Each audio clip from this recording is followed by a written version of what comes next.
Nosotros somos el equipo 3. Vamos a presentar el trabajo de estructura del Estado mexicano.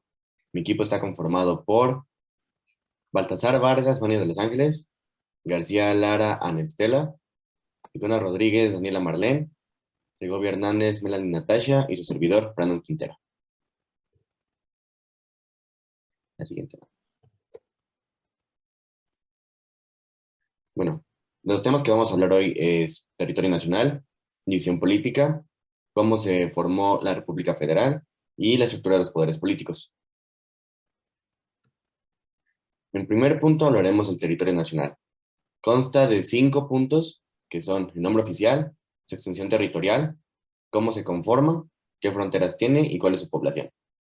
Bueno, principalmente el nombre oficial de México es Estados Unidos Mexicanos, aunque también se le puede catalogar como República Mexicana. En segundo lugar, su extensión territorial es de 1.964.375 kilómetros cuadrados. Esto abarca tan solo desde Baja California hasta casi la frontera con Guatemala y Belice. El territorio nacional es comprendido por 32 entidades federativas, además de que mediante el artículo 42 se comprenden las islas de Guadalupe, Revigiado y Pasión. Y sus fronteras que tiene son con Estados Unidos de América al norte y con Guatemala y Belice al sur. Y la población que contiene actualmente es de 130.262.220 personas, lo que esto presenta que se tiene una densidad de población de por lo menos 60 habitantes por kilómetro cuadrado. La siguiente, Vane, por favor. Bueno, ahora pasaremos a hablar con su división política. ¿Cómo es la división política en México? Como ya lo expliqué anteriormente, la división política de la República Mexicana está comprendida por 32 entidades federativas, que en cada entidad federativa se tiene sede con los 3 poderes, que es el Ejecutivo, el Legislativo y el Federal. Y la capital del país es la Ciudad de México, anteriormente llamado el Distrito Federal. Y como dato extra, agregamos los límites territoriales, que son 3, que es el terrestre, los marinos y los aéreos. Los terrestres comprenden que los terrestres se extienden hasta toda la frontera con Estados Unidos, que son alrededor de 3.184 kilómetros. Los marítimos son las costas que tiene México, y los límites aéreos son por lo menos una altitud de 10.000 metros sobre el nivel del mar.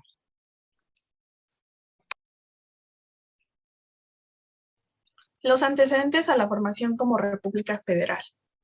Para constituirse en Estado federal, México pasó por una etapa de conflictos políticos y dificultades económicas y sociales. Bueno, desde el momento en que se declaró independiente de España en septiembre de 1821. A partir de esta fecha y durante casi 50 años, hubo una pugna primero entre centralistas y federalistas, y después entre conservadores y liberales. Esto,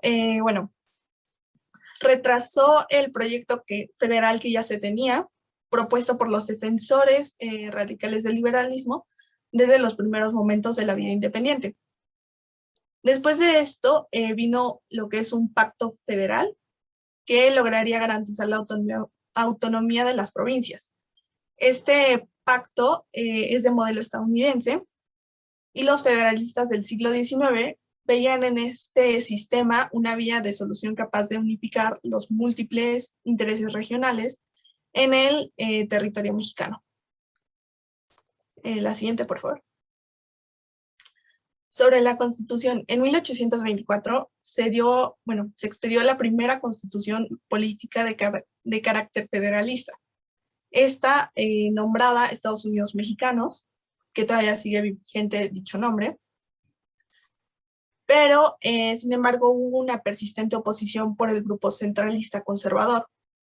Esto que pugnaba por el Estado unitario característico del antiguo régimen europeo. En 1857 se crea una nueva constitución por un grupo de liberales, y entre estos se encontraba Benito Juárez. Y 10 años más tarde, en 1867, con la derrota del imperio de Maximiliano, esto significó el triunfo definitivo de los liberalistas y evidentemente el de la forma republicana de gobierno fundamentada por tal ideología. En ambas constituciones, tanto en la de 1824 como en la de 1857, fueron creadas con un apego a los estatutos jurídicos de Estados Unidos y de Francia. En esto se fundamentaba, en vez de adecuarse a la realidad social y política de un México que aún debería recorrer un largo camino para llegar a la democracia. La siguiente, por favor. Y bueno, para llegar a la formación como República Federal, esto lo podemos dividir en 4 etapas, que fue el camino a la democracia, que fue interrumpido durante la etapa porfirista, cuando con el lema de poca política y mucha administración, el presidente Porfirio Díaz gobernó el país hasta alcanzar el orden interno y el progreso económico. Luego vinieron las prácticas antidemocráticas, en donde estas se evidenció que en la Constitución de 1857 no tenía leyes que defendieran los derechos ciudadanos, en específico los que estaban relacionados con la propiedad y el trabajo.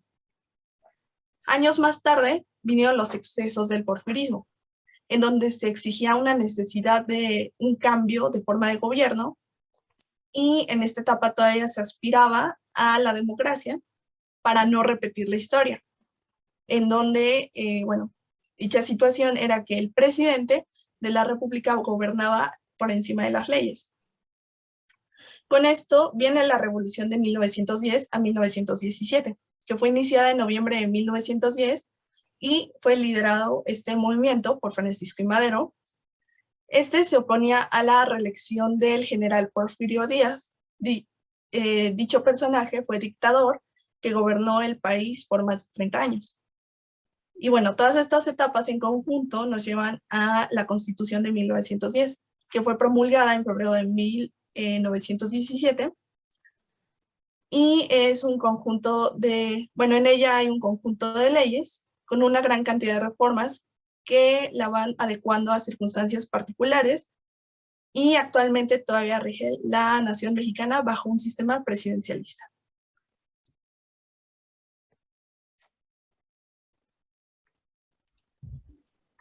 Estructura de los poderes políticos, que es, según Jorge Carpizo, 1994, es un procedimiento de ordenación del poder de autoridad que busca equilibrio y armonía de fuerzas mediante una serie de pesos y contrapesos.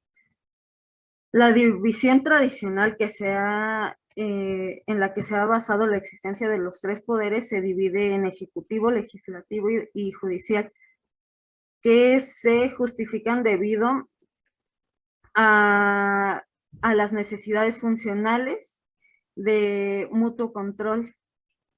Gracias a estas se tiene una mejor libertad individual. Los formuladores de la división de poderes políticos fueron John Locke y Montesquieu.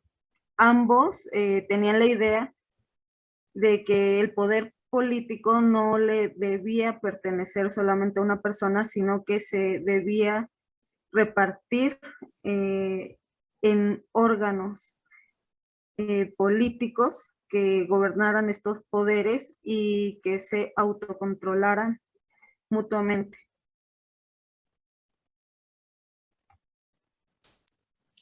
Ok, ahora vamos a hablar de los poderes a nivel federal. ¿Qué es la división de poderes? Antes que nada, esto se creó porque antes existía un poder absoluto, o sea, que solamente una persona llevaba las decisiones de todo el país, solamente una, y es por eso que se crearon el poder ejecutivo, legislativo y judicial. El poder judicial de la Federación está integrado por la Suprema Corte de Justicia, magistrados de circuito, jueces de distrito que resuelven los problemas cuando se aplica una ley. El Poder Legislativo Federal está integrado por el Congreso de la Unión, o sea, la Cámara de Diputados y Senadores. La Cámara de Senadores está integrada por 128 miembros que son elegidos cada 6 años. El Poder Ejecutivo Federal está integrado por el presidente de la República, que su función es que haga cumplir las leyes.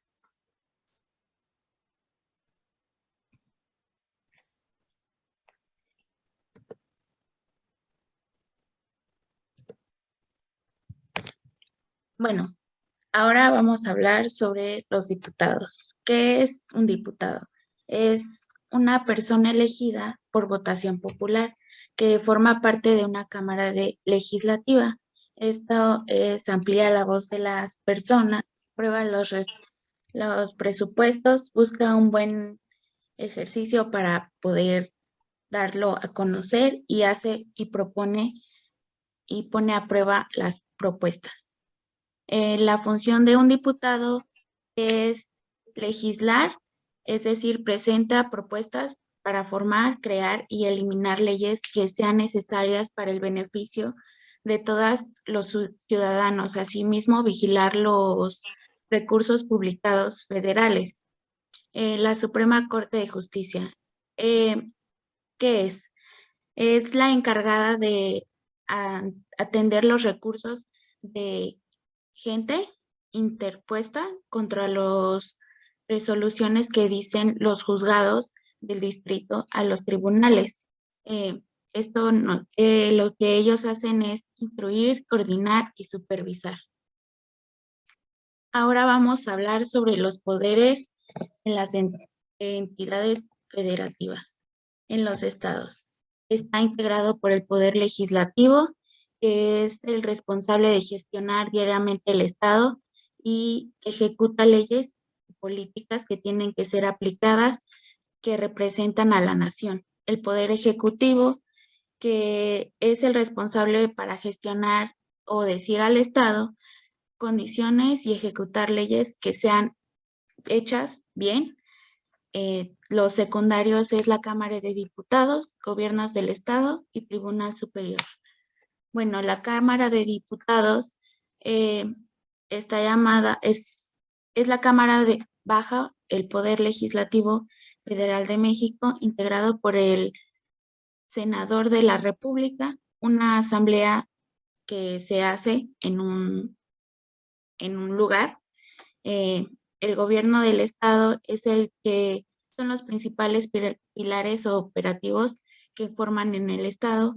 Es encargado de ejercer y administrar el poder político y considerar la rama ejecutiva del poder político. También está en el Estado de México. Antes era el Distrito Federal, pero se cambió el nombre al Estado de México. Está integrado por el Poder Legislativo, Poder Ejecutivo, la Asamblea Legislativa, Jefe del Estado de México y el Tribunal Superior de Justicia. La Asamblea Legislativa es el órgano del gobierno al que se corresponde a la función legislativa del Distrito Federal, ahora Estado de México, en aquellas materias de la Constitución y cuyas atribuciones son conferencias en la ley orgánica.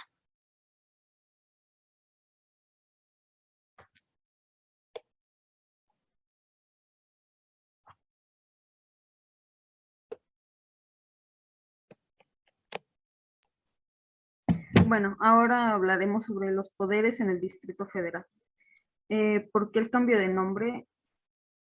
Cuando Enrique Peña Nieto tuvo poder como presidente en México, decidió que se tendría que cambiar el Distrito Federal a Ciudad de México, no solamente para cambiar el nombre, sino porque cambiando el nombre venían cambios como que la Ciudad de México contara con las mismas atribuciones a la República Mexicana y que tuviera una forma de gobierno más moderna. Esto se decidió el 5 de febrero del 2017 y así fue que cambió de nombre.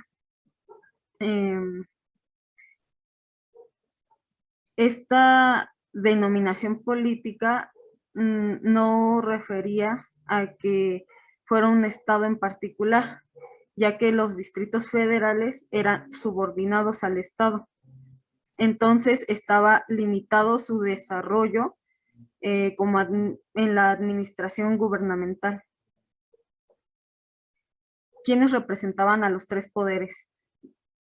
Los tres poderes políticos, como lo estábamos viendo, que eran legislativo, ejecutivo y judicial, eran representados de distinta manera en el entonces Distrito Federal y estaba dividido por Asamblea Legislativa. Esta estaba formada por 40 diputados electos según el principio de mayoría relativa. El principio de mayoría relativa es que los elegían mediante votos y 26 diputados electos según el principio de representación proporcional. Esto quería decir que los escogían mediante votos, pero solamente escogían a un grupo, no específicamente a los que iban a formar parte de esto, sino a un grupo en general. El jefe del distrito era la persona que llevaba como la cabeza que era la cabeza de esta división política y era elegido mediante voto directo y universal. El Poder Judicial, que era el Tribunal Superior de la Justicia, estaba conformado por 78 magistrados y un magistrado presidente, que era la cabeza de este tribunal. ¿Qué cosas cambiaron ahora que Ciudad de México? Como ya lo había mencionado, ahora el gobierno es de una manera más moderna y ahora cuenta con su propia constitución porque le dieron la libertad de hacerlo, ya que antes solamente era subordinado del Estado. Antes se dividía en delegaciones y ahora se divide en alcaldías. La Asamblea Legislativa cambió a ser un Congreso local que se integra por una sola Cámara de Diputados. Y ahora el procurador judicial y el jefe de policías lo elige el jefe de gobierno.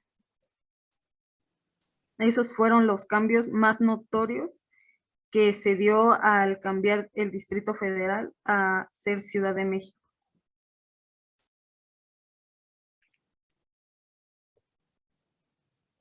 Bueno, Y esas son aquí nuestras están las referencias referencias. y bueno, eso sería todo por hoy. Muchas gracias.